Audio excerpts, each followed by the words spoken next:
Hey everyone, welcome back to the Deep Dive. Today we're really diving into something I think a lot of you are passionate about, and that's how communities are kind of taking on gun violence head on.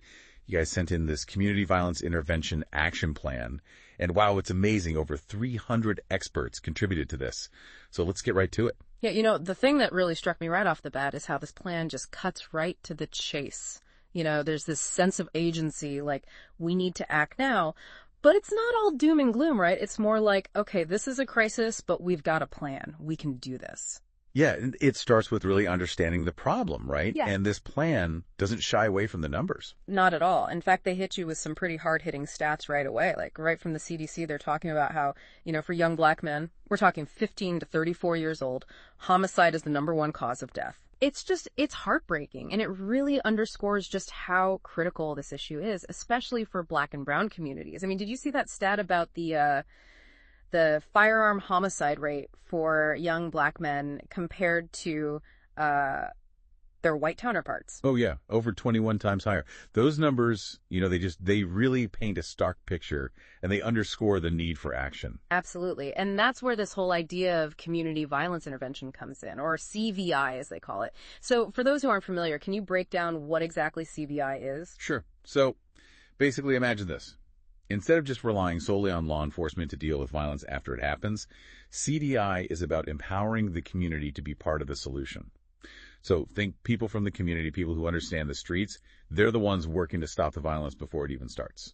So it's about getting ahead of the problem, right? Being proactive instead of reactive. But what does that actually look like in practice? Well, it's got a lot of different components, but you've got things like street outreach workers. These are folks who are out there building relationships with those who are most at risk of being involved in violence. Then you've got violence interrupters. These guys are incredible. They actually step into conflicts, immediate situations before they have a chance to escalate. So it's about de-escalation, interrupting that cycle of violence. Exactly. And then, of course, you've got all sorts of mentoring programs, providing guidance, support, connecting people with opportunities they might not otherwise have. It's all about addressing those root causes. There was this one line in the plan that really stuck with me. It said, violence is concentrated, networked, and cyclical. It was like, before I read that, it felt like violence was just this random, unpredictable thing. But when you think about it that way, it's almost like, well, if we can understand those patterns, those networks, then maybe we can actually get a handle on this. Right, exactly. It's not just this big, overwhelming problem. It's like, okay, this is solvable. If we can, we can identify those hotspots, those networks, then we can target our intervention strategically. And that's really what CVI is all about. So it's almost like instead of just fighting the fire, we're cutting off the fuel supply, right? And one of the things that really struck me as essential in this plan is that they emphasize having CVI workers actually be from the communities they serve. Now, why is that so important? It all boils down to trust, right? I mean, you're talking about people working in some of the toughest neighborhoods, trying to reach out to individuals who've been through a lot, who may not trust easily. Who are they going to listen to? Someone who just rolled in from the outside, or someone who's walked those same streets, someone who understands their experiences. Someone who gets it. Exactly. It's about lived experience. That's what brings credibility. That's what builds those essential connections. And the thing is, it's not just theory, right? I mean, they highlight all these incredible success stories in the plan.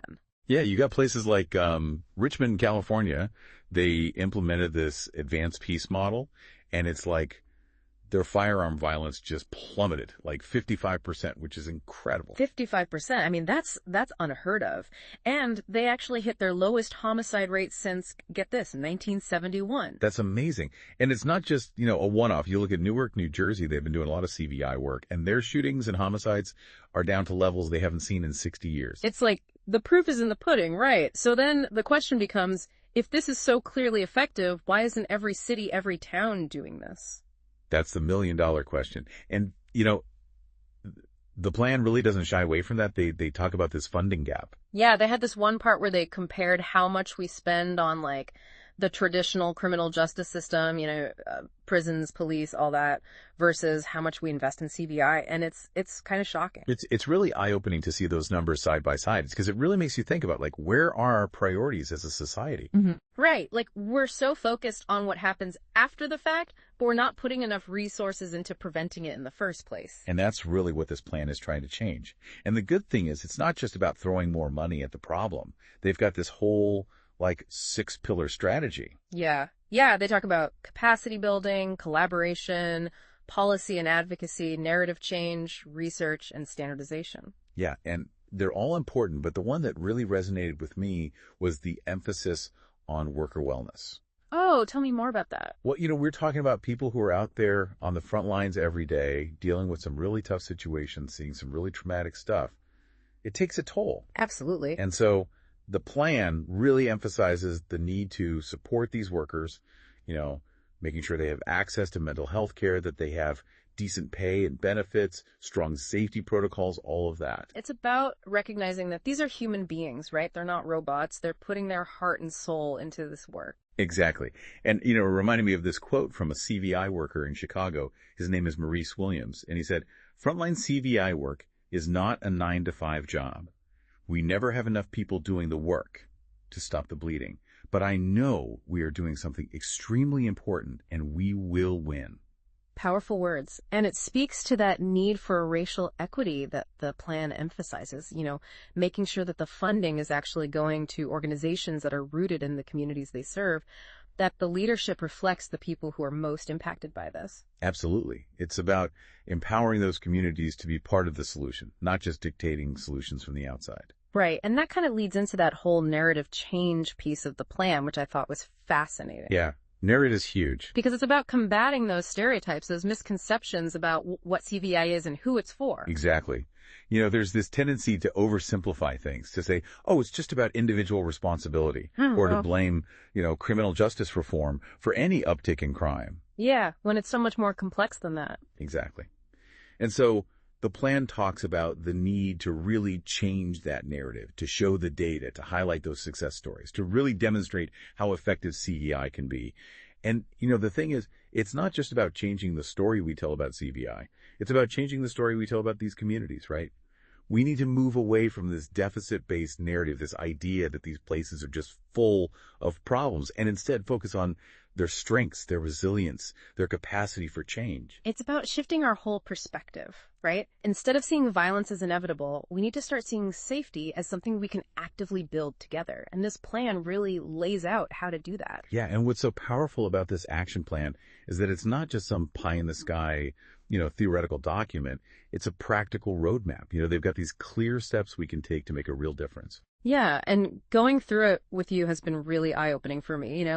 I came into this deep dive feeling, I don't know, kind of overwhelmed by the scale of the problem, But looking at it through the lens of this action plan, it feels different. It feels hopeful, like this is something we can tackle if we work together. Absolutely. And that's the key, right? It's about all of us recognizing that we have a role to play in this, whether it's, advocating for policy changes, supporting those local CVI organizations, or even just educating ourselves and others about this issue. Right. Every little bit helps. Exactly. Every action, no matter how small, it all contributes to creating these safer, more just communities for everyone. And you know what? That's what I really want to leave people with today. As you learn more about this issue, as you keep exploring, ask yourself, what speaks to you? What action, big or small, feels right for you? Because this isn't just about changing communities. It's about changing ourselves and how we approach these issues. And honestly, I think that's where real lasting change comes from. So keep asking those questions, keep learning, keep pushing for a better tomorrow. And until next time, thanks for joining me on the Deep Dive.